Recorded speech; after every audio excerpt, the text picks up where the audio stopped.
Uma menina mendiga estende uma boneca velha ao homem de terno com os olhos cheios de urgência. Senhor, compra minha boneca, por favor. Preciso de dinheiro para comprar leite para o meu irmãozinho doente. Ela implora com a voz trêmula. O milionário, prestes a recusar, congela ao reconhecer o brinquedo. Era idêntico ao que dera à esposa falecida. E nesse instante, algo nele se rompe, e o que começa como caridade se transforma na revelação mais profunda de sua vida. Se esta história te interessou, não se esqueça de se inscrever no nosso canal e diga-nos de que cidade você nos está vendo. Continuamos. A chuva caía impiedosa sobre a Avenida Paulista naquela noite de junho. O céu de São Paulo, sempre cinzento durante o inverno, parecia ainda mais pesado. Rafael Montenegro caminhava com passos firmes, segurando um guarda-chuva preto que combinava com o seu terno impecável.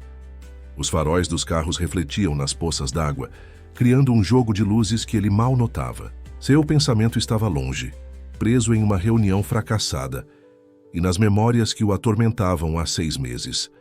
6 meses sem Beatriz.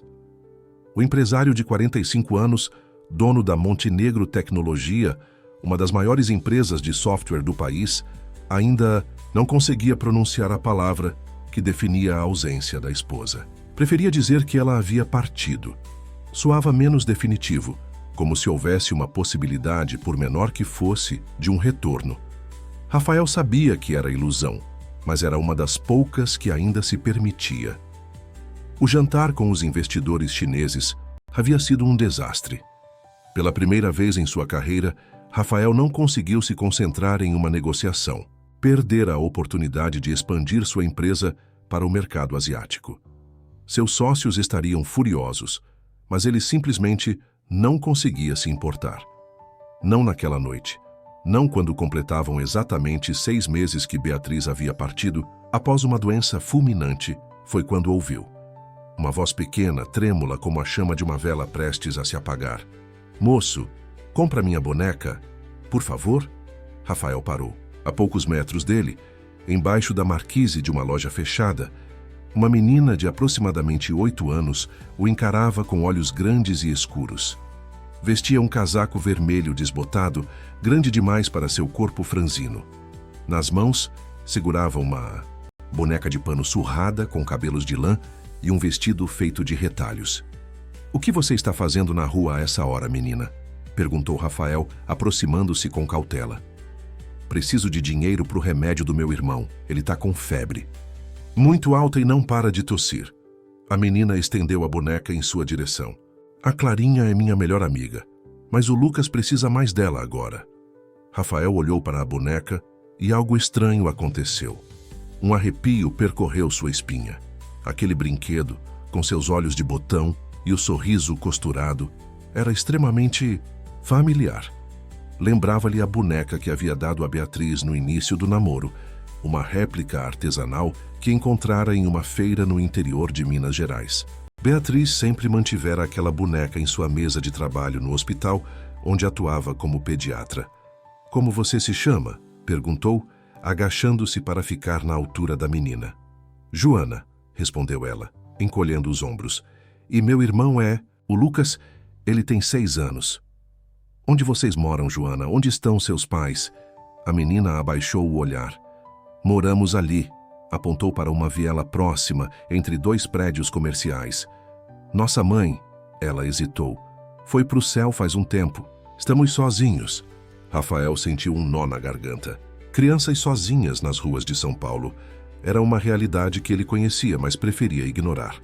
Agora, aquela realidade estava diante dele, com um rosto, um nome e uma boneca estranhamente familiar. "Você disse que seu irmão está doente. Vamos até ele." Joana hesitou, apertando a boneca contra o peito. "A senhora da assistência social disse para não confiar em estranhos." Rafael sorriu, tentando parecer o menos ameaçador possível. "Você está certa. Que tal isso? Vamos até uma farmácia, compramos o remédio para seu irmão e eu te acompanho até onde ele está. Não precisamos ir sozinhos." A menina o estudou por alguns segundos, seus olhos revelando uma maturidade desproporcional à sua idade. Finalmente assentiu. Tá bom, mas o Lucas precisa mais que remédio da farmácia. Ele não para de tremer e tá respirando esquisito. O empresário sentiu uma pontada de preocupação. Aquilo parecia mais sério do que imaginara inicialmente. Acho melhor levarmos seu irmão a um hospital. Conheço médicos no Hospital das Clínicas que podem atendê-lo imediatamente. A sugestão fez os olhos de Joana se encherem de lágrimas. Hospital? Vão separar a gente? A senhora da assistência falou que iam me levar para um lugar e o Lucas para outro se a gente fosse para o hospital. Rafael respirou fundo. Prometo que não vou deixar ninguém separar vocês. Ele hesitou. Tenho uma amiga médica que pode nos ajudar. Era mentira, mas precisava ganhar a confiança da menina. Joana o conduziu por uma estreita passagem entre dois edifícios comerciais. Ao fundo, havia um pequeno espaço coberto onde algumas caixas de papelão formavam um abrigo, improvisado. Deitado sobre um cobertor fino, um menino pequeno tremia, apesar do suor que brilhava em sua testa. Sua respiração era rápida e ruidosa. Rafael não precisava ser médico para saber que a situação era grave. Sem pensar duas vezes, pegou o menino no colo. Vamos para o hospital agora, disse com firmeza. Ele precisa de ajuda médica urgente. Espera! Joana pegou a boneca e uma pequena mochila desgastada. Não podemos deixar nossas coisas. No táxi a caminho do Hospital das Clínicas, Rafael tentava acalmar as crianças enquanto trocava mensagens com seu motorista particular, pedindo que trouxesse roupas secas para os pequenos. Lucas ardia em febre nos braços de Joana, que sussurrava histórias no ouvido do irmão. Vai ficar tudo bem, Lucas. A mamãe sempre disse que um príncipe ia aparecer para cuidar da gente. Lembra? Talvez o moço seja o príncipe da história. As palavras da menina atingiram Rafael como um soco. Havia algo naquela situação, naquelas crianças, na boneca que Joana segurava com tanto cuidado, que despertava uma sensação inquietante de familiaridade. Ao chegarem ao hospital, Rafael usou toda a sua influência para garantir atendimento imediato. Como doador frequente, seu nome abria portas. Em poucos minutos, Lucas estava sendo examinado por uma equipe médica, enquanto Joana, ainda agarrada à boneca, observava tudo com olhos atentos e assustados. Pneumonia grave, informou o médico após os exames iniciais. E parece haver uma anomalia cardíaca também. Precisaremos fazer mais exames, mas ele ficará internado. Rafael assentiu, sentindo uma responsabilidade crescente por aquelas crianças que o destino colocara em seu caminho.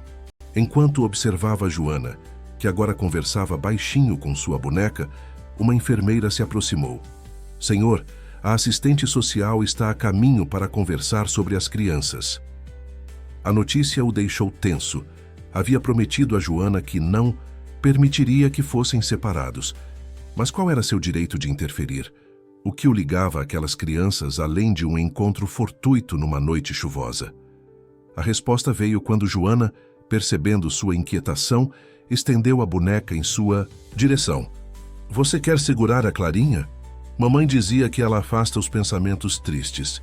Ao pegar a boneca, Rafael notou algo que havia escapado antes. Costurado no vestido de retalhos, havia um pequeno coração bordado com as iniciais BM, Beatriz Montenegro. Rafael encarou as iniciais bordadas no pequeno coração da boneca, sentindo o mundo girar ao seu redor. BM, Beatriz Montenegro. Como era possível? Aquela boneca pertencera à sua esposa? Suas mãos tremeram ligeiramente enquanto examinava o brinquedo com mais atenção. Quem te deu essa boneca, Joana? Perguntou, tentando manter a voz firme. A menina, sentada na cadeira, ao lado do leito onde Lucas estava sendo medicado, respondeu com naturalidade. Foi a mamãe. Ela disse que a Clarinha era especial porque ganhou de um príncipe. Rafael sentiu a garganta seca. Antes que pudesse fazer mais perguntas, uma mulher, de aproximadamente 30 anos, cabelos cacheados presos em um coque e expressão séria, entrou na sala de emergência. Vestia roupas formais e carregava uma pasta. Boa noite, sou Renata Campos, assistente social do hospital. Apresentou-se, estendendo a mão para Rafael. Seus olhos, embora profissionais, carregavam uma desconfiança mal disfarçada. O senhor é parente das crianças? Não exatamente, respondeu Rafael hesitante. Encontrei-os na rua. O menino estava muito doente e... Entendo, interrompeu Renata, anotando algo em sua prancheta. E qual é o seu nome, senhor? Rafael Montenegro. O nome causou uma reação imediata na assistente social, que ergueu os olhos da prancheta com interesse renovado. O empresário? Dono da Montenegro Tecnologia? Rafael assentiu desconfortável com o reconhecimento. Renata lançou um olhar calculado entre ele e as crianças, como se avaliasse uma equação complexa. Bem, Sr. Montenegro, agradeço sua iniciativa em ajudar estas crianças, mas agora precisamos seguir os protocolos. Ela se virou para Joana com um sorriso ensaiado. Olá, querida. Meu nome é Renata. Vou cuidar para que você e seu irmãozinho fiquem bem, ok? Joana apertou a boneca contra o peito e olhou para Rafael, seus olhos implorando por ajuda. Você prometeu que não ia separar a gente, sussurrou. Renata franziu o senho, voltando-se para Rafael. O senhor fez promessas a essa criança? Prometi que não deixaria que fossem separados, confirmou Rafael, sustentando o olhar da assistente social. E pretendo cumprir essa promessa. Sr. Montenegro, com todo respeito, não cabe ao senhor fazer esse tipo de promessa. Existem procedimentos legais a serem seguidos quando encontramos menores desacompanhados. Um médico entrou na sala, interrompendo a tensão crescente. O menino está estabilizado, mas precisamos fazer mais exames. Detectamos um sopro cardíaco, que pode indicar uma cardiopatia congênita. Precisamos de autorização para prosseguir com os exames. Renata assentiu. Eu cuidarei disso, doutor. Qual é o diagnóstico exato? Perguntou Rafael, o tom empresarial voltando à sua voz. Além da pneumonia, suspeitamos de uma comunicação interventricular não tratada, explicou o médico. É um problema cardíaco congênito que, se confirmado, pode requerer intervenção cirúrgica. Rafael sentiu um calafrio. Cardiopatia congênita. Beatriz havia perdido um irmão para esse mesmo problema quando criança, o que a motivara a se tornar médica. Era coincidência demais. Doutor, disse Rafael, quero que as crianças recebam o melhor tratamento possível. Todos os custos serão cobertos por mim. O médico assentiu, visivelmente aliviado, e saiu para organizar os próximos exames. Renata observou a cena com expressão cética. Senhor Montenegro, sua generosidade é admirável, mas preciso entender suas motivações. Senhor não conhecia essas crianças até hoje. Rafael hesitou. Como explicar o que nem ele mesmo compreendia totalmente? A estranha conexão que sentia, a boneca com as iniciais de Beatriz, as coincidências inquietantes. Digamos que sinto uma responsabilidade especial por eles, respondeu finalmente. Renata não pareceu convencida. Bem, preciso conversar com Joana a sós para entender melhor a situação familiar deles. Depois discutiremos os próximos passos. Rafael concordou relutantemente e saiu para o corredor não sem antes garantir a Joana que estaria por perto. No corredor ligou para seu advogado, Carlos Mendonça. Carlos, preciso de você no Hospital das Clínicas agora. É urgente. Enquanto esperava, Rafael não conseguia parar de pensar na boneca. Lembrava-se perfeitamente do dia em que a comprara para Beatriz. Estavam viajando pelo interior de Minas Gerais, visitando a cidade histórica de Ouro Preto, quando encontraram uma feirinha de artesanato. A boneca de pano, com seus olhos de botão e cabelo de lã, chamou a atenção de Beatriz imediatamente. Rafael a comprara, achando graça no encanto que a sofisticada médica sentira por um brinquedo tão simples. Beatriz colocara a boneca em sua mesa no consultório pediátrico, dizendo que ajudava a ganhar a confiança das crianças. Após sua partida, Rafael guardara todos os pertences pessoais dela em uma sala trancada na cobertura onde moravam. Nunca tivera coragem de olhá-los novamente. A boneca, no entanto, não estava entre eles. Rafael tinha certeza disso. Como então ela havia chegado às mãos daquela menina? Seus pensamentos foram interrompidos quando Renata saiu da sala com expressão grave. Sr. Montenegro, Joana me contou uma história interessante, disse ela, mantendo a voz baixa. Segundo ela, a mãe era médica e trabalhava curando criancinhas. Disse também que o pai era um príncipe, que morava num castelo no alto da cidade, mas que não sabia deles porque a mãe foi para o céu antes de contar. Rafael sentiu o coração acelerar. A mãe dele, como ela se chamava? Joana a chama de Mamãe Bia. Disse que ela guardava fotos do príncipe numa caixinha secreta, junto com cartas que nunca enviou. Bia, o apelido que apenas os mais íntimos usavam para Beatriz. Nesse momento, Carlos Mendonça chegou elegante mesmo àquela hora da noite. Rafael o colocou a par da situação rapidamente, omitindo suas suspeitas mais profundas. Quero garantir que essas crianças recebam o melhor cuidado possível, concluiu. E quero impedir que sejam separadas ou enviadas para qualquer instituição. Carlos o observou com preocupação. Rafael, sei que os últimos meses foram difíceis, mas precisa ter cuidado. Não pode simplesmente adotar 2 crianças por impulso. Não, é impulso, retrucou Rafael. Há algo mais aqui, Carlos. Algo que preciso entender. A conversa foi interrompida pelo médico que retornava com os resultados preliminares. Confirmamos a cardiopatia congênita. O menino precisará de tratamento especializado e possivelmente cirurgia. Quanto à pneumonia, iniciamos antibiótico-terapia de amplo espectro. Renata interveio. Doutor, como assistente social responsável pelo caso, preciso saber qual é a urgência da situação. A pneumonia é o problema mais imediato, mas a condição cardíaca é preocupante. Sem tratamento adequado, o prognóstico não é bom.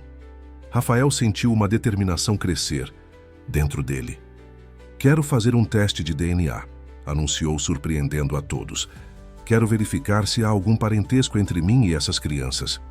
A assistente social e o advogado o encararam com espanto. Rafael, o que está acontecendo? Perguntou Carlos. Acredito que estas crianças possam ser filhos de Beatriz, respondeu. Rafael verbalizando pela primeira vez a suspeita que crescia nele desde que vira a boneca. Meus filhos. Um silêncio pesado caiu sobre o grupo. Foi Renata quem finalmente falou, sua voz carregando um profissionalismo forçado que mal escondia sua perplexidade. Sr. Montenegro, essa é uma alegação muito séria. O senhor tem alguma evidência além da boneca? Não ainda, por isso quero o teste de DNA. Urgente. Carlos, recuperando-se do choque, assumiu o controle da situação. Vamos solicitar o exame imediatamente. Se você estiver certo, Rafael, isso muda completamente o panorama legal. O médico concordou em coletar as amostras necessárias naquela mesma noite, e Carlos se encarregou de acionar um laboratório que pudesse processar o teste com urgência. Quando Rafael voltou ao quarto, onde Lucas estava internado, encontrou Joana dormindo na poltrona ao lado da cama, ainda agarrada à boneca. Sentou-se silenciosamente, observando as 2 crianças. Havia traços de Beatriz em ambos, os olhos grandes de Joana, o formato do rosto de Lucas. Como não percebera antes? A resposta era simples e dolorosa. Nunca procurara. Imerso em seu mundo de negócios e ambições, Rafael sempre delegara a vida pessoal a segundo plano. Beatriz reclamava constantemente de sua ausência, das viagens intermináveis, das noites passadas no escritório. Nos últimos anos de casamento, mal se viam. Perdido em seus pensamentos, Rafael não notou quando Joana acordou e o observava com olhos curiosos. Moço, você conhecia a mamãe? Perguntou ela subitamente. A pergunta o pegou desprevenido. Por que acha isso, Joana? Por que você olha para Clarinha do mesmo jeito que a mamãe olhava para o retrato do príncipe da história? A menina estendeu a boneca em sua direção. Quer ver uma coisa legal? A Clarinha tem um segredo. Rafael observou com curiosidade enquanto Joana virava a boneca e, com dedos habilidosos, abria um pequeno zíper escondido nas costas do vestido de retalhos. Mamãe disse que só posso mostrar o segredo da Clarinha para pessoas especiais, explicou a menina, enfiando a mão na abertura. Ela guardava coisas importantes aqui dentro. De dentro da boneca, Joana retirou um pequeno embrulho de tecido. Ao desdobrá-lo, revelou uma corrente fina de ouro com um pingente em forma de coração. Rafael reconheceu a joia instantaneamente. Era o presente que dera a Beatriz no dia em que ela lhe contara que se casariam. Um colar simples, mas significativo, com as iniciais de ambos gravadas no verso do coração. Isso era da sua mãe? Perguntou a voz embargada pela emoção. Joana assentiu.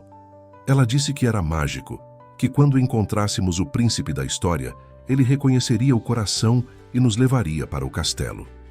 Rafael pegou o colar com mãos trêmulas, virando o pingente para confirmar suas suspeitas. Lá estavam as iniciais, RM e BM entrelaçadas, Rafael Montenegro e Beatriz Montenegro. Sentiu as lágrimas queimarem seus olhos. Joana, sua mãe alguma vez falou sobre mim? Sobre seu pai? A menina mordeu o lábio pensativa. Ela dizia que nosso pai morava num castelo de vidro no alto da cidade, que ele era muito ocupado salvando empresas, mas que um dia ia saber de nós e viria nos buscar. Um castelo de vidro no alto da cidade. Rafael morava em uma cobertura no edifício Península, um arranha-céu com fachada espelhada na região dos jardins. O castelo que Beatriz descrevera nas histórias que contava aos filhos. Seus filhos. A realidade o atingiu com força total. Aquelas crianças, Joana e Lucas, eram seus filhos com Beatriz. Filhos cuja existência ele desconhecia completamente. Um ruído na porta os interrompeu. Era o médico, acompanhado por uma enfermeira. Senhor Montenegro, precisamos fazer alguns procedimentos no menino. Seria melhor se você e a menina esperassem lá fora por um momento. Rafael assentiu, guardando cuidadosamente o colar no bolso. Pegou Joana pela mão e a conduziu para a sala de espera, onde Renata Campos os aguardava com expressão séria. Senhor Montenegro, consegui algumas informações preliminares sobre as crianças, disse ela, consultando sua prancheta. Não encontramos registro formal de nascimento em nome de uma Beatriz Montenegro, mas localizamos uma certidão de óbito de Beatriz Alves, falecida há 6 meses por complicações de uma doença cardíaca rara. Alves era o sobrenome de solteira de Beatriz, murmurou Rafael. Ela deve ter usado o nome de solteira para registrar as crianças. Renata ergueu uma sobrancelha.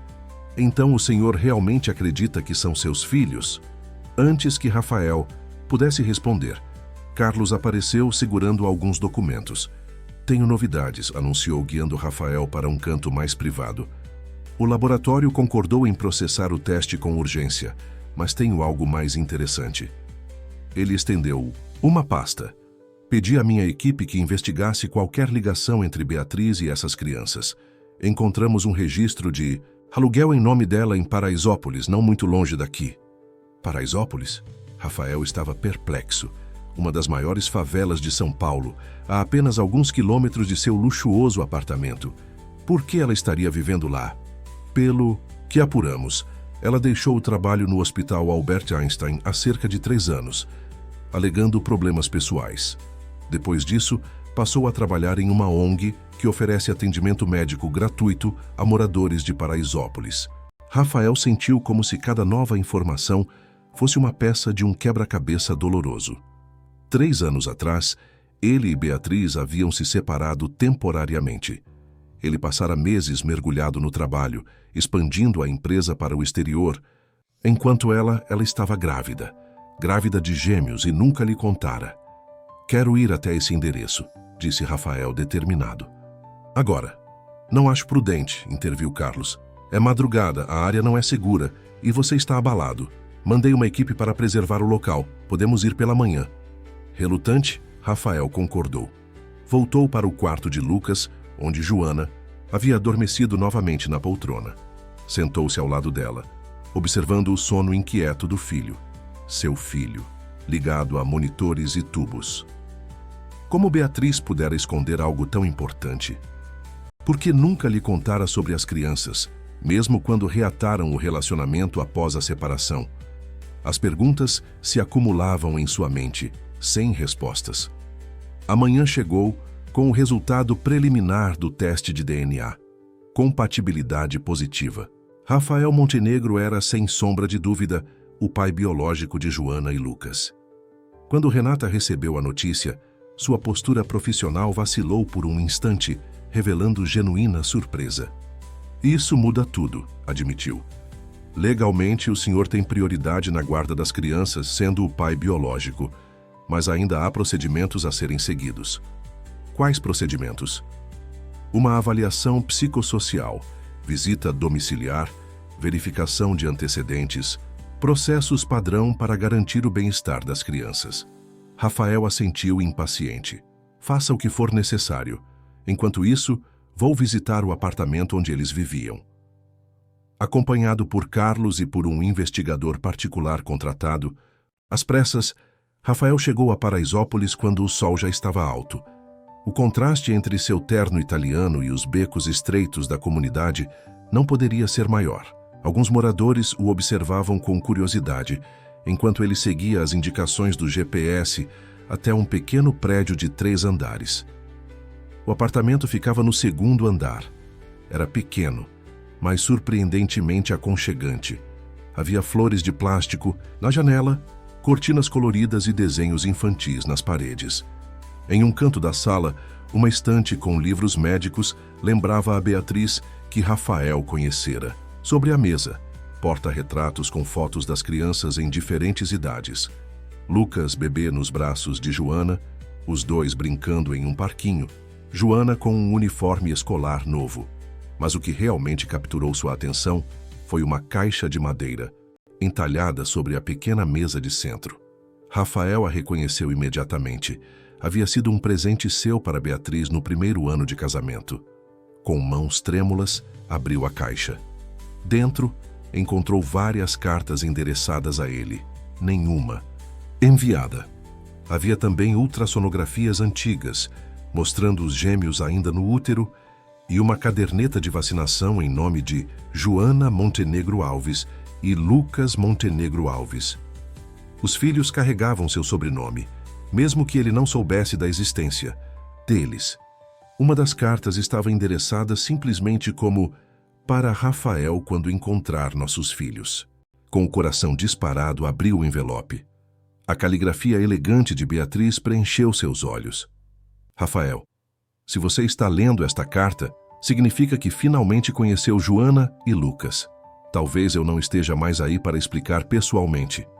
Então deixo estas palavras. Quando nos separamos há 3 anos, descobri que estava grávida. Tentei te contar várias vezes, mas você estava sempre ocupado, sempre em alguma reunião importante ou viagem de negócios. As semanas se tornaram meses, e meu orgulho não me permitiu insistir. Quando reatamos, pensei que seria o momento perfeito para revelar a verdade.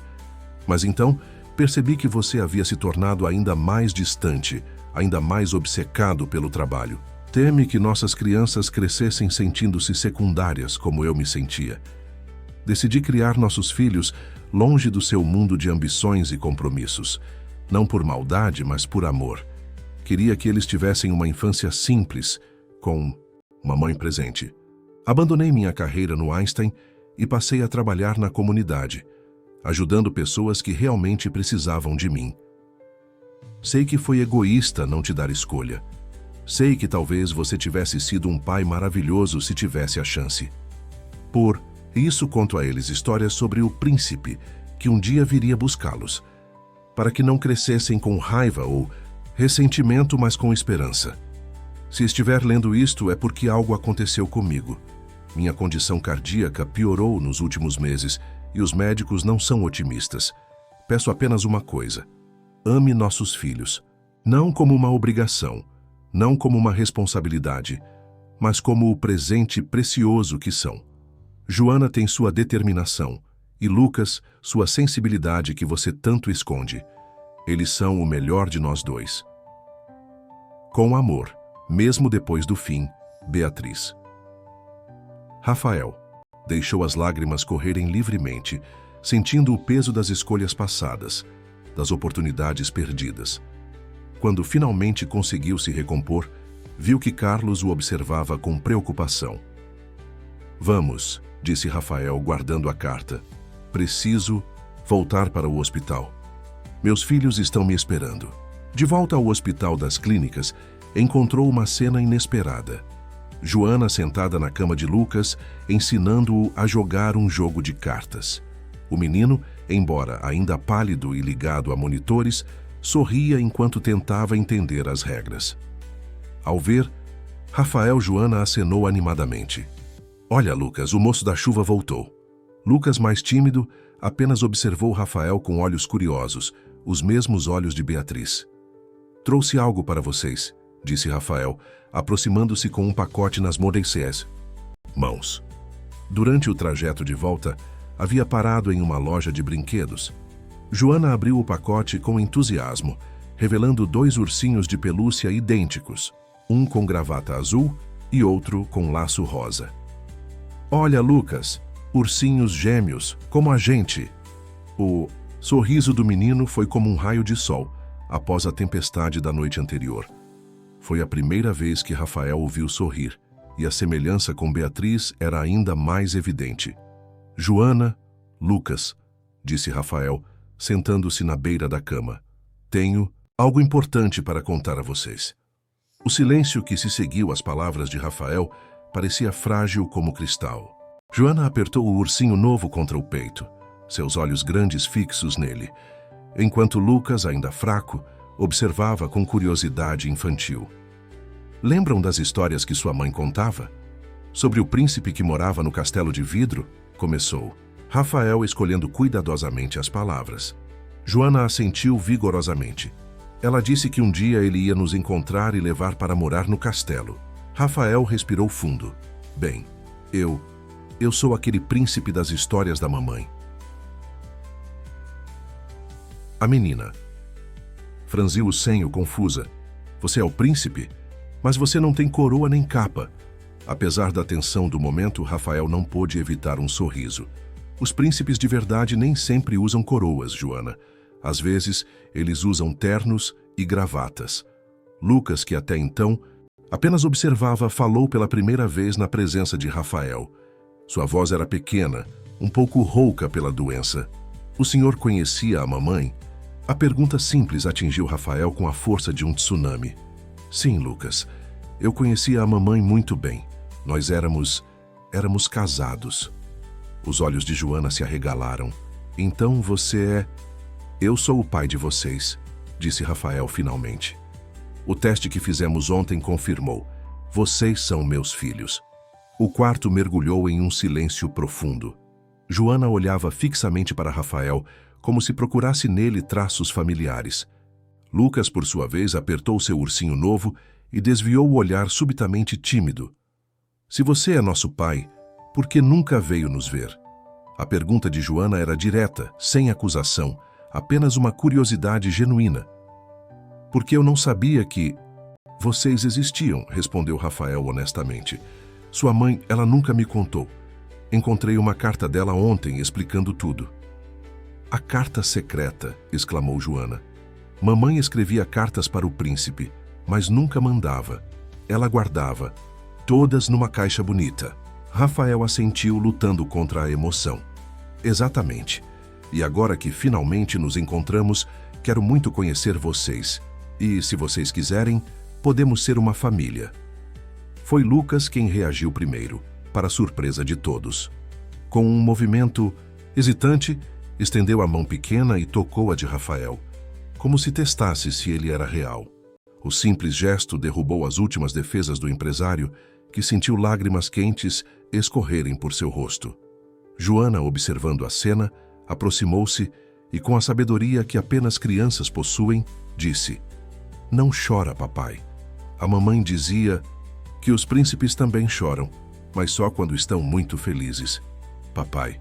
A palavra, dita com tanta naturalidade, ecoou no coração de Rafael como uma música há muito esquecida.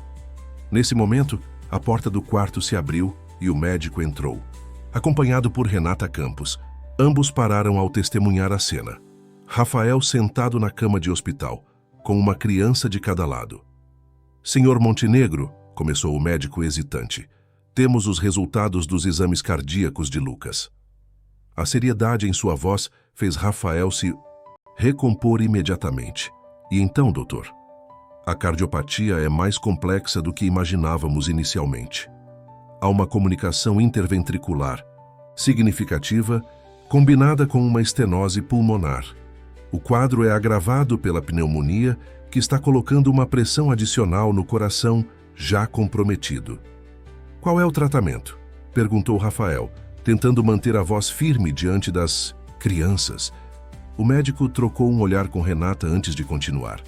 Lucas precisará de uma cirurgia cardíaca, uma intervenção delicada, especialmente considerando seu estado atual. Faremos o que for necessário, afirmou Rafael sem hesitação. Quando pode ser feita? Esse é o problema, Sr. Montenegro. O procedimento que Lucas necessita é altamente especializado. Teríamos que transferi-lo para o Instituto do Coração, mas ele precisa estar estável antes que possamos movê-lo. A pneumonia precisa ser controlada primeiro. Rafael sentiu o medo crescer dentro dele. O mesmo medo que experimentara ao ver Beatriz definhar nos últimos meses, impotente diante da doença que a consumia. Quanto tempo temos? Difícil precisar. Estamos administrando antibióticos potentes para combater a infecção pulmonar. Se responder bem, em alguns dias poderemos considerar a transferência. Após a saída do médico, Renata permaneceu no quarto, sua expressão profissional suavizada pela cena que testemunhara. Sr. Montenegro, preciso conversar com o senhor sobre a situação legal das crianças. Rafael assentiu. Claro. Joana, por que você não mostra ao Lucas como funciona o controle remoto da televisão? Acho que tem desenhos no canal infantil. Enquanto as crianças se distraíam, Rafael e Renata se afastaram para um canto do quarto. Considerando as circunstâncias extraordinárias e a confirmação de paternidade, o juiz certamente concederá a guarda provisória ao senhor, explicou Renata. No entanto, ainda precisamos seguir os procedimentos formais. Avaliação psicossocial, visita domiciliar e audiência com o juiz da vara da infância. Quanto tempo isso vai demorar? Perguntou Rafael preocupado. Lucas precisa de cirurgia urgente. Em casos como este, podemos solicitar uma audiência emergencial para a autorização do procedimento médico. O problema é que, mesmo com sua influência, essas coisas levam tempo. A burocracia do sistema. Não temos tempo, Renata, interrompeu Rafael, a preocupação evidente em sua voz. Preciso da sua ajuda. O que podemos fazer para acelerar o processo? A assistente social hesitou, seu profissionalismo lutando contra a empatia que sentia pela situação. Vou falar com o juiz de plantão pessoalmente, explicar a urgência do caso. Obrigado, disse Rafael, sinceramente grato. Não me agradeça ainda, respondeu Renata com seriedade. Preciso ser clara. Mesmo sendo o pai biológico, o senhor é um estranho para essas crianças. O tribunal vai querer garantias de que pode cuidar delas adequadamente, especialmente considerando sua reputação. Minha reputação? Rafael franziu o senho. Senhor Montenegro, o senhor é conhecido no mercado como um homem dedicado exclusivamente ao trabalho. Alguém que construiu um império às custas de sua vida pessoal. O próprio fato de não saber da existência dos Wazin, seus filhos por 8 anos, levanta questões sobre sua capacidade de priorizá-los agora. As palavras atingiram Rafael com a força de um tapa. Era a verdade nua e crua. A mesma verdade que Beatriz tentara lhe mostrar tantas vezes. Vou provar que posso ser o pai que eles merecem, afirmou com uma determinação que surpreendeu, até a ele próprio. Naquele mesmo dia, Rafael tomou uma decisão que chocou o mercado financeiro. Anunciou um afastamento temporário da presidência da Montenegro Tecnologia, delegando os poderes executivos ao vice-presidente. A notícia causou uma queda imediata nas ações da empresa, mas pela primeira vez em sua vida, Rafael não se importou com números em uma tela. Enquanto Lucas permanecia internado, Rafael alugou um apartamento próximo ao hospital. Não poderia levar as crianças para sua cobertura ainda. O lugar era um monumento à sua solidão, com design minimalista e praticamente nenhum conforto para crianças. O novo apartamento, embora temporário, foi decorado às pressas com cores vivas, móveis infantis e brinquedos. Joana alternava entre o hospital, onde passava a maior parte do tempo ao lado do irmão, e o novo apartamento. Nos primeiros dias, a adaptação foi desafiadora. A menina, acostumada a cuidar do irmão e de si mesma, estranhava ter um adulto constantemente presente, tomando decisões e estabelecendo rotinas. Papai Rafa, chamou ela uma noite, enquanto Rafael tentava, sem muito sucesso, preparar um jantar simples. A Clarinha está com fome também. Rafael sorriu, observando a boneca de pano que Joana nunca abandonava. E o que a Clarinha gosta de comer? Ela gosta de histórias. Mamãe sempre contava histórias na hora do jantar. A menção a Beatriz ainda causava uma pontada de dor em Rafael. Que tipo de histórias? Histórias do príncipe e da princesa médica, de como eles se conheceram numa festa com luzes brilhantes e dançaram até o sol nascer. Rafael sentiu um nó na garganta. Era a história de como ele e Beatriz haviam se conhecido, em um baile de gala beneficente, onde dançaram a noite toda, conversando sobre sonhos e aspirações. Beatriz contara a verdade às crianças, apenas transformando-a em um conto de fadas. Acho que conheço essa história, disse ele, sentando-se ao lado da filha. Era uma vez um príncipe muito ocupado que achava que relatórios e reuniões eram mais importantes que bailes. Até que um dia, à medida que contava a história de seu relacionamento com Beatriz, adaptando-a para ouvidos infantis, Rafael sentia-se reconectando não apenas com o passado, mas com uma parte de si mesmo que havia esquecido. Na manhã seguinte, a condição de Lucas piorou repentinamente. A febre subiu e os médicos diagnosticaram uma complicação. A bactéria causadora da pneumonia era resistente ao antibiótico inicial. Precisamos mudar o tratamento imediatamente, explicou. O médico preocupado. E adiar qualquer plano de transferência para o INCOR. Ele não está em condições de ser movido. A notícia foi devastadora. Rafael passou a noite no hospital, segurando a mão pequena e febril de Lucas, enquanto Joana dormia inquieta na poltrona ao lado. Foi durante essa vigília que tomou outra decisão. Mandou uma equipe buscar todos os pertences das crianças no pequeno apartamento em Paraisópolis. Era hora de entender completamente a vida que Beatriz construíra para os filhos. Entre as coisas trazidas, havia um álbum de fotografias meticulosamente organizado. Cada página documentava momentos da vida dos gêmeos. O primeiro dia na escola. Aniversários simples, mas alegres. Dias no parque. Em algumas fotos, Rafael podia ver a sombra de Beatriz. Um braço segurando a mão de Joana, um reflexo no espelho, enquanto fotografava Lucas soprando velhinhas. A última página do álbum continha uma única fotografia. Beatriz no hospital, visivelmente debilitada, com as crianças ao seu lado. No verso, sua caligrafia delicada. Meus amores, o príncipe virá, confiem. Mamãe sempre estará com vocês, mesmo quando não puderem me ver. Rafael fechou o álbum, tomado por uma determinação feroz. Não deixaria que aquelas crianças, seus filhos, perdessem mais ninguém. A madrugada no hospital se arrastava com a lentidão própria dos momentos de crise. Os corredores silenciosos, iluminados apenas pela luz fria das lâmpadas fluorescentes, pareciam um mundo à parte.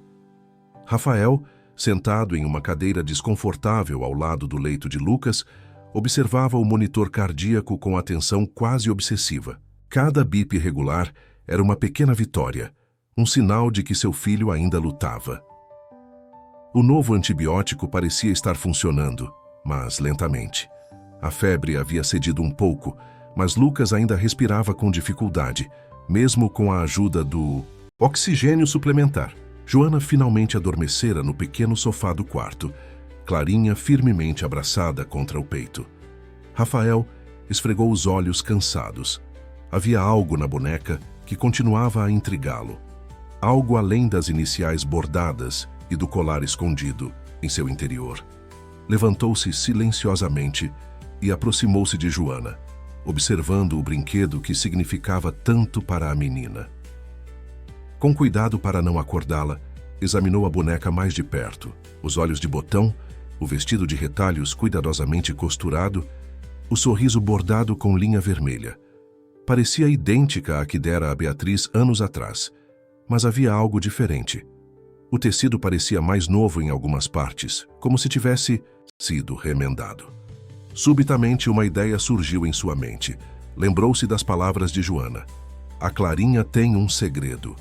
Ela mostrara o colar, mas e se houvesse mais? E se Beatriz, sabendo que poderia partir, tivesse deixado outras mensagens, escondidas? Decidido a investigar, mas sem perturbar o sono da filha, Rafael tirou o celular do bolso e fotografou a boneca de vários ângulos, prometendo a si mesmo que a examinaria melhor quando tivesse oportunidade. O amanhecer trouxe notícias animadoras. A infecção de Lucas começava a ceder e sua saturação de oxigênio havia melhorado. Renata Campos apareceu cedo, acompanhada por Carlos Mendonça. Consegui uma audiência emergencial com o juiz Teixeira para amanhã, anunciou a assistente social. Ele atendeu ao nosso pedido de urgência, considerando o estado de saúde de Lucas. Isso é ótimo, respondeu Rafael genuinamente aliviado. Não se anime demais, advertiu Carlos. O juiz Teixeira é conhecido por ser extremamente rigoroso em casos de guarda. Ele vai querer evidências concretas de que você está apto a cuidar das crianças. Que tipo de evidências? Estabilidade emocional, condições adequadas de moradia, capacidade de conciliar trabalho e família, suporte de uma rede de apoio, listou Renata. Basicamente, ele precisa se convencer de que o senhor não é apenas um empresário workaholic, tentando compensar anos de ausência com um gesto grandioso. A franqueza da assistente social era desconcertante, mas Rafael apreciava a honestidade. O que devo fazer, então? Para começar, precisamos adaptar sua cobertura para receber as crianças adequadamente, sugeriu Carlos. Contratar uma equipe de decoração infantil, instalar equipamentos de segurança, organizar um quarto para cada um. Já comecei a providenciar isso, informou Rafael. Contratei uma empresa especializada ontem mesmo. Eles estão trabalhando em tempo recorde. Renata assentiu, aprovando a iniciativa. Também seria bom ter um plano concreto para o futuro. Como pretende conciliar a presidência de uma multinacional com a criação de 2 crianças pequenas, uma delas com necessidades médicas especiais? A pergunta pairou no ar como um desafio. Rafael sabia que não tinha uma resposta pronta. Seu afastamento da empresa era temporário, uma medida de emergência. Não havia pensado no longo prazo. Vou descobrir como fazer isso funcionar, respondeu finalmente. Posso não ter experiência como pai, mas sei como resolver problemas complexos. Crianças não são problemas a serem resolvidos, Sr. Montenegro, observou Renata, seu tom suavizando ligeiramente. São pessoas a serem amadas e guiadas. É uma abordagem completamente diferente. Antes que Rafael pudesse responder, ouviu-se um grito vindo do quarto de Lucas. Era Joana, acordada e claramente perturbada. Papai Rafa, a Clarinha sumiu! Rafael correu para o quarto encontrando a filha em pânico, revirando o sofá e as cobertas. Calma, Joana, vamos encontrá-la. Você se lembra de onde a viu pela última vez? Ela estava aqui comigo quando dormi. Alguém levou ela. As lágrimas escorriam pelo rosto da menina. A equipe de enfermagem foi alertada e uma busca rápida foi organizada. Enquanto as enfermeiras verificavam os corredores próximos, Rafael procurou debaixo de móveis e nos banheiros. Não havia sinal da boneca. Foi Renata quem teve a ideia de verificar as gravações das câmeras de segurança. Com a autorização da administração do Tazia Hospital, eles assistiram às imagens das últimas horas. A revelação foi perturbadora. Por volta das 5 da manhã, uma figura familiar entrava no quarto sorrateiramente. Um homem de meia idade, vestido formalmente, que Rafael reconheceu imediatamente. Paulo Mendes, murmurou, sentindo o sangue ferver, o ex-colega de Beatriz no Einstein. O senhor o conhece? Perguntou Renata, surpresa. Ele trabalhou com Beatriz por anos, sempre foi apaixonado por ela, mesmo sabendo que era casada. Quando nos separamos temporariamente, ele deve ter visto uma oportunidade. As imagens mostravam Paulo aproximando-se do sofá onde Joana dormia, cuidadosamente removendo a boneca dos braços da menina e saindo rapidamente. A operação toda não durou mais de 2 minutos. Isso é sequestro, exclamou Carlos indignado. Não de uma criança, apenas de um objeto, corrigiu Renata. Mas ainda é furto e podemos acionar a polícia. Não, decidiu Rafael. Conheço Paulo. Isso não é sobre a boneca, é sobre mim. Ele deve ter descoberto sobre as crianças e quer me atingir. Voltou-se para Renata. Por favor, fique com Joana e Lucas. Vou resolver isso pessoalmente. Apesar dos protestos de Carlos, Rafael estava determinado. Paulo Mendes ainda trabalhava no Hospital Albert Einstein, a poucos quilômetros dali. Se a intuição de Rafael estivesse correta, era para lá que o médico teria levado a boneca. Durante o trajeto, Rafael não conseguia parar de pensar no significado da boneca para Joana.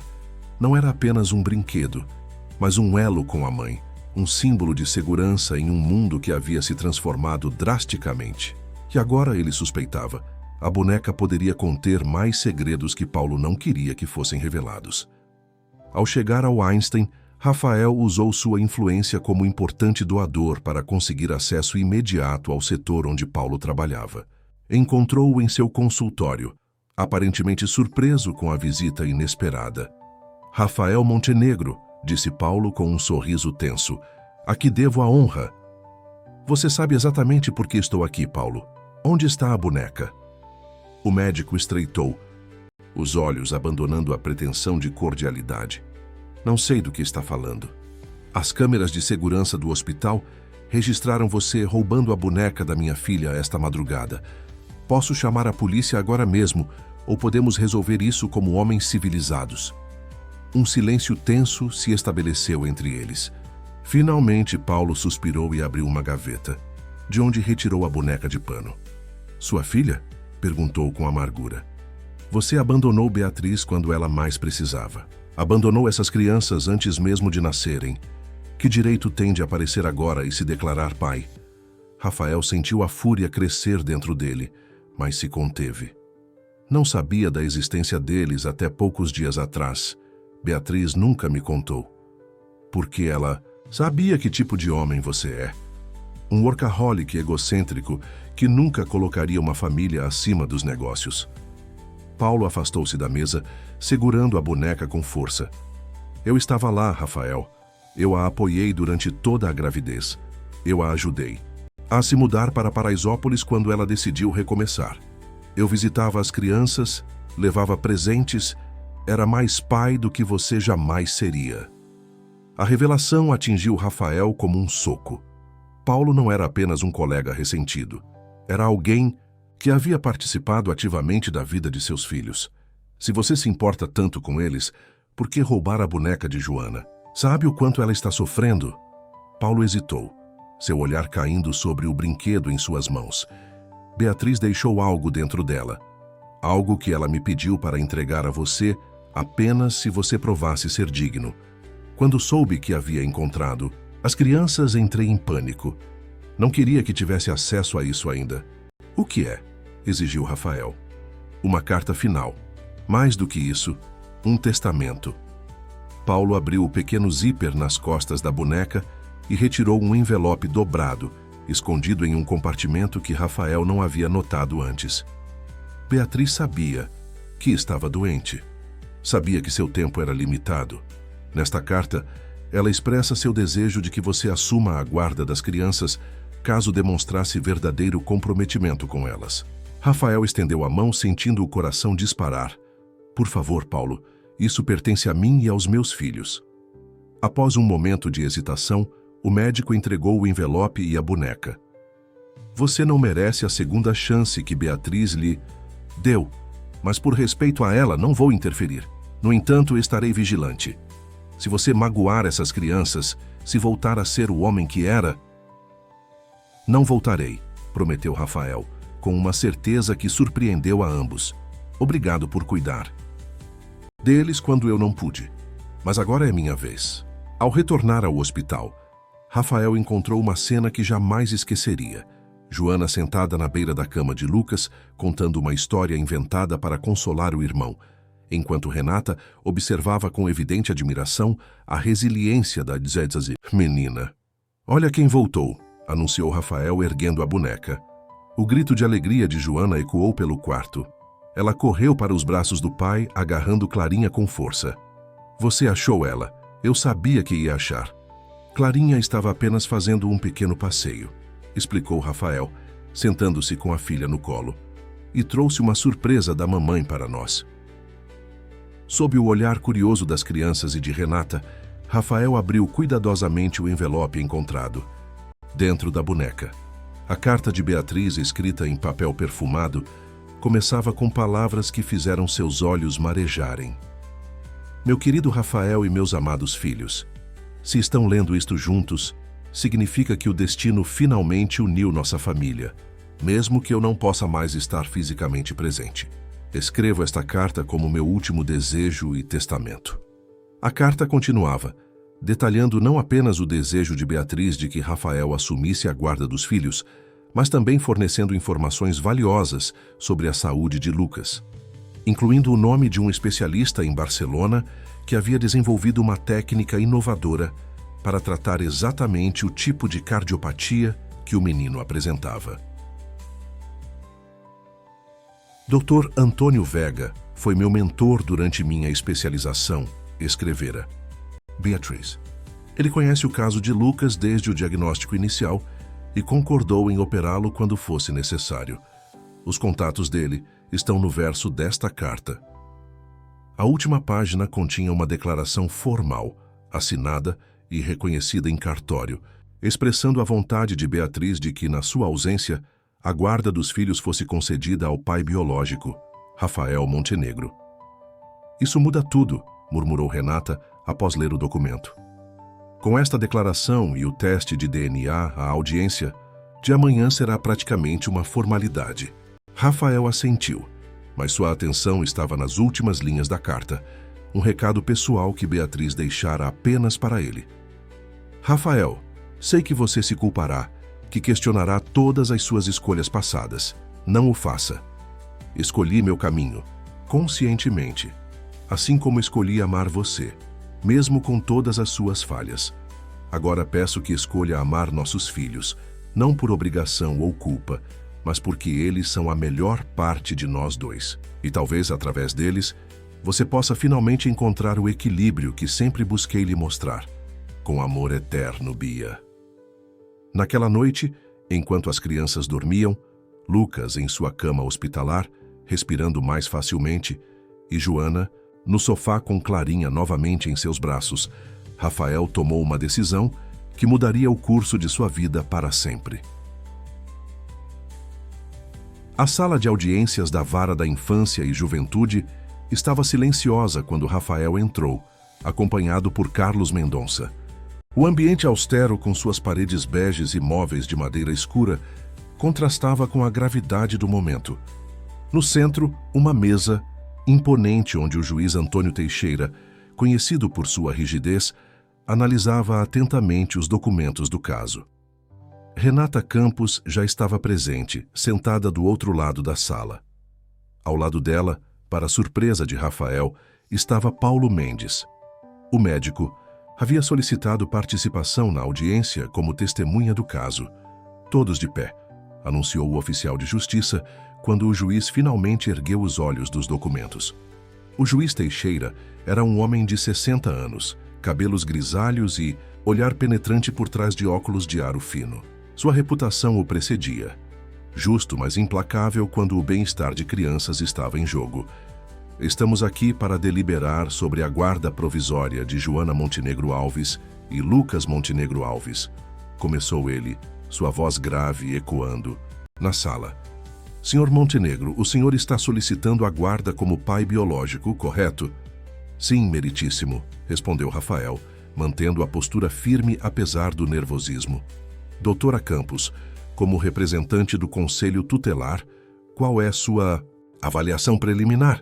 Renata levantou-se, profissional como sempre. Meritíssimo, confirmamos a paternidade biológica através de teste de DNA.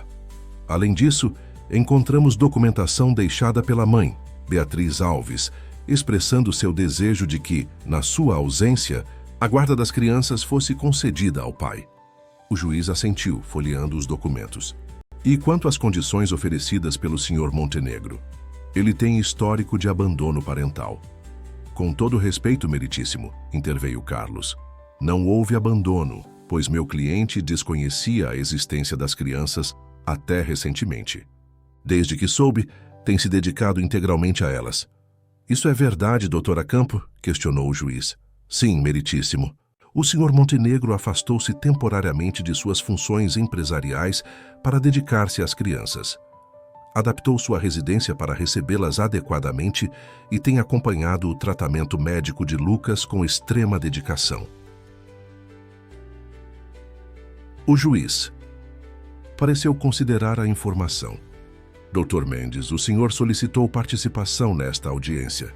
Qual é seu interesse no caso? Paulo levantou-se visivelmente tenso. Meritíssimo, sou médico e fui colega de Beatriz Alves por muitos anos. Acompanhei de perto a gravidez dela e, posteriormente, o desenvolvimento das crianças. Tenho sérias preocupações sobre a capacidade do Sr. Montenegro de priorizar o bem-estar delas. Baseado em quê? Questionou o juiz. Em seu histórico. Rafael Montenegro sempre foi conhecido por priorizar sua carreira acima de tudo. Foi isso que levou ao rompimento de seu casamento com Beatriz. Ela sabia que ele não tinha perfil para ser um pai presente, por isso escolheu não informá-lo sobre a gravidez. Rafael sentiu o rosto queimar de indignação, mas manteve-se controlado. No entanto, continuou Paulo, surpreendendo a todos, preciso reconhecer que desde que encontrou as crianças, ele tem demonstrado uma mudança de atitude. Beatriz, ela acreditava que se um dia ele descobrisse sobre os filhos, poderia se transformar. Parece que ela estava certa. O juiz observou Paulo com interesse. O senhor está apoiando o pedido de guarda, então? Paulo hesitou. Estou reconhecendo que, apesar de minhas reservas pessoais, Rafael é o pai biológico e Beatriz deixou clara sua vontade. Além disso, Lucas precisa de uma cirurgia cardíaca urgente e o procedimento só pode ser autorizado por seu guardião legal. O juiz fez algumas anotações antes de se dirigir a Rafael. Senhor Montenegro, estou ciente de que o menino necessita de uma intervenção cirúrgica delicada. Quais são seus planos para garantir o tratamento adequado? Rafael endireitou-se na cadeira. Meritíssimo, através da carta deixada por Beatriz, descobrimos que o Dr. Antônio Vega, um especialista em Barcelona, acompanhava o caso de Lucas à distância. Entrei em contato com ele imediatamente. Ele concordou em vir ao Brasil para realizar a cirurgia assim que Lucas estiver estável o suficiente. Impressionante, comentou o juiz.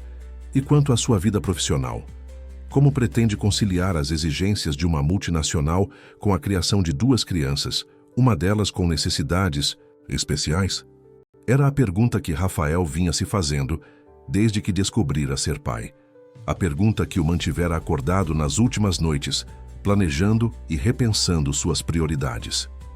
Meritíssimo, ontem comuniquei oficialmente ao Conselho de Administração da Montenegro Tecnologia minha decisão de deixar a presidência executiva da empresa. Um murmúrio percorreu a sala.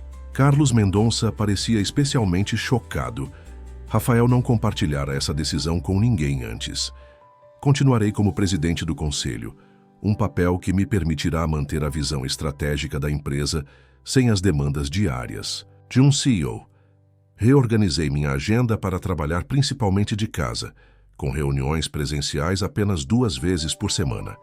Além disso, contratei uma equipe de apoio especializada, incluindo uma enfermeira pediátrica para acompanhar Lucas durante sua recuperação e uma pedagoga para auxiliar Joana a se adaptar à nova escola.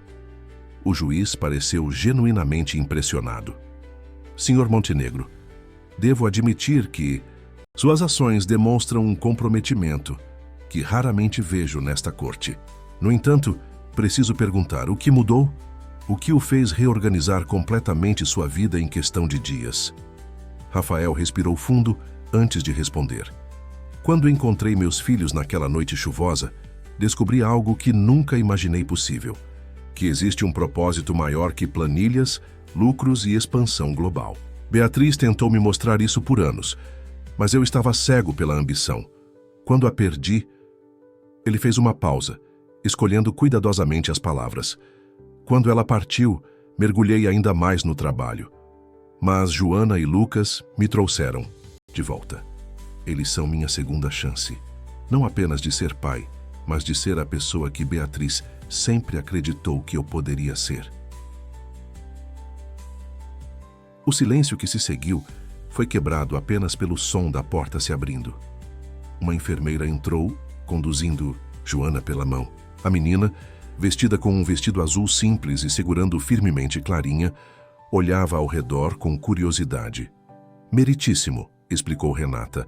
A menina insistiu em participar. Expliquei que não era necessário, mas ela foi bastante determinada. O juiz sorriu pela primeira vez. Aproxime-se, pequena, você é Joana, certo? A menina fez uma reverência desajeitada como uma princesa improvisada. Sim, senhor juiz, eu vim porque o Lucas pediu. Lucas pediu que você viesse? Perguntou o juiz gentilmente. Sim, ele disse que adultos às vezes complicam coisas. Simples, e que eu devia mostrar isso. Joana estendeu um desenho dobrado. Nós fizemos juntos no hospital. Bem, eu fiz a maior parte porque o Lucas ainda está fraquinho, mas ele escolheu as cores. O juiz desdobrou o papel, revelando um desenho infantil de 3 figuras de mãos dadas.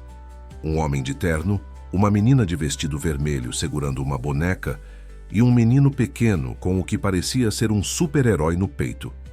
Acima, em letra trêmula, estava escrito: Nossa família, papai Rafa, Joana, Lucas e Clarinha. É uma bela família, comentou o juiz, sua expressão suavizando.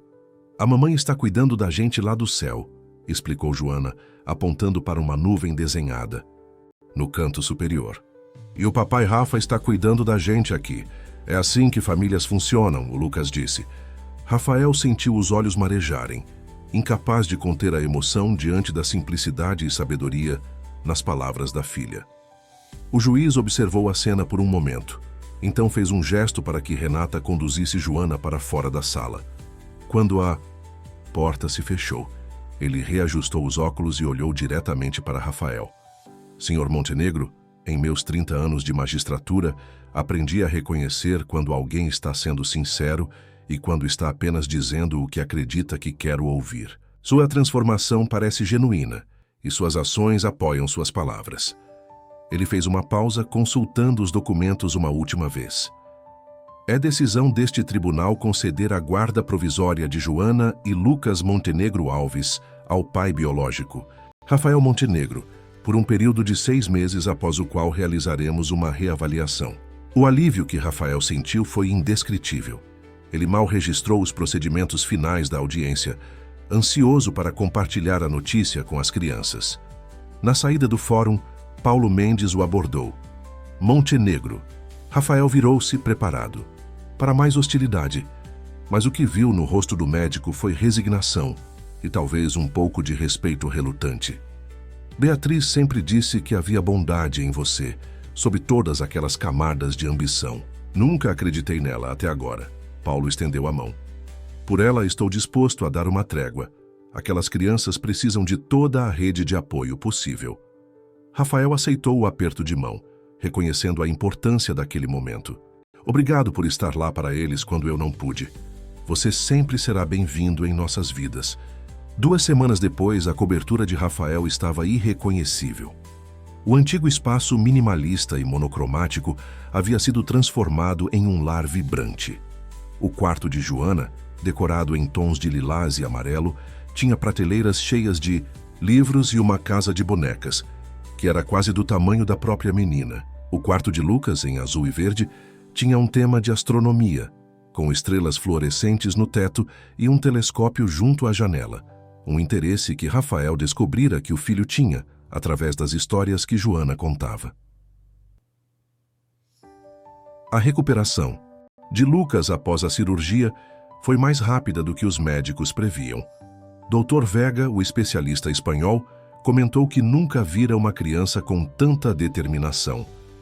Ele tem a quem puxar, observara, olhando significativamente para Rafael. Rotina da nova família estabeleceu-se gradualmente. As manhãs começavam com café da manhã preparado por Dona Zulmira. Uma senhora que Rafael contratara não apenas como governanta, mas como uma figura materna para as crianças. Joana começara a frequentar uma escola próxima, enquanto Lucas ainda tinha aulas particulares em casa recuperando-se. As tardes eram dedicadas às crianças. Rafael religiosamente encerrava seu trabalho às 4 e dedicava o restante do dia exclusivamente aos filhos. Jantares à mesa com conversas e risadas tornaram-se sagrados.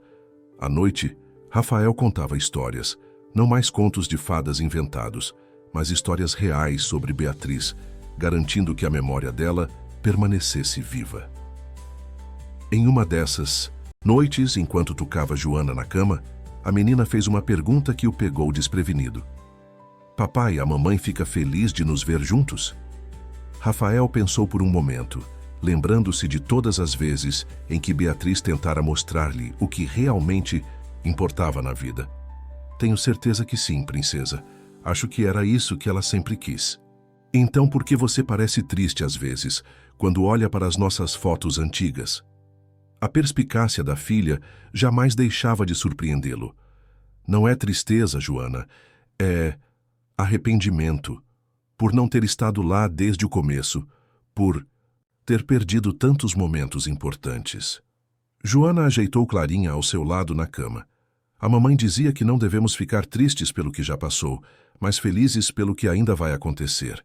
Ainda temos muitos momentos importantes pela frente. Papai! Rafael sorriu, maravilhado com a sabedoria que Beatriz conseguira transmitir aos filhos em tão pouco tempo. Você tem razão, meu amor, e prometo que estarei presente em cada um deles. Mais tarde, sentado na varanda de sua cobertura, observando as luzes de São Paulo, Rafael refletia sobre as reviravoltas que a vida podia trazer. O antigo castelo de vidro, que Beatriz descrevera nas histórias, agora era verdadeiramente um lar. As crianças haviam trazido vida a um espaço que antes era apenas um símbolo de status e sucesso vazio. Em seu colo descansava a boneca Clarinha. Rafael desenvolvera o hábito de costurar pequenos rasgos que surgiam no brinquedo tão amado e manuseado por Joana. Enquanto trabalhava em um remendo no braço da boneca, notou algo que não havia percebido antes. Um pequeno bolso interno, diferente do compartimento onde encontrara o colar e a carta. Cuidadosamente, Rafael alcançou o bolso escondido e retirou um papel dobrado. Era uma foto antiga, amarelada pelo tempo. Nela, Beatriz, radiante em seu vestido branco de noiva, e Rafael em seu terno de casamento, sorriam para a câmera, os olhos brilhando de esperança e amor. No verso, uma única frase na caligrafia delicada de Beatriz. O amor verdadeiro nunca se perde, apenas encontra novos caminhos para florescer. Rafael sorriu, sentindo uma paz que não experimentava há anos. Beatriz estava certa, como sempre estivera. O amor deles, que ele julgara perdido para sempre, havia encontrado um novo caminho nos sorrisos de Joana e Lucas. Na manhã seguinte, enquanto preparava panquecas para o café da manhã, uma nova, habilidade da qual se orgulhava. Rafael observava os filhos discutindo animadamente sobre qual desenho assistir. A simplicidade da cena, sua perfeição cotidiana, era o tesouro que ele jamais soubera que buscava. Joana correu até ele, abraçando suas pernas. Papai, hoje é dia de levar objeto especial para a escola. Posso levar a Clarinha? Rafael hesitou, sabendo o quanto a boneca significava para ela. Tem certeza? E se ela se perder ou se machucar? A menina sorriu com a confiança tranquila, que herdara da mãe. A mamãe sempre dizia que coisas especiais precisam ser compartilhadas. Quero contar para minha turma a história da Clarinha e de como ela ajudou nossa família a se encontrar. Lucas, agora recuperado o suficiente para se movimentar pela casa, aproximou-se. Eu ajudo a contar a história. Posso ir na escola dela hoje, papai? Claro que pode, campeão. Hoje é dia especial. Enquanto observava os filhos terminarem o café da manhã, Rafael sentiu seu celular vibrar. Era uma mensagem de Renata Campos. Visita de acompanhamento hoje às 15 horas. Preparado? Rafael sorriu digitando sua resposta. Mais do que nunca. A boneca de pano, sentada em uma cadeira própria na mesa de café da manhã, insistência de Joana, parecia observar a cena com seus olhos de botão. Não era apenas um brinquedo, mas um símbolo de tudo que havia mudado. Um lembrete constante de que, às vezes, o destino usa os meios mais inesperados para nos conduzir ao lugar onde deveríamos estar. E para Rafael Montenegro, esse lugar era exatamente ali, entre panquecas ligeiramente queimadas,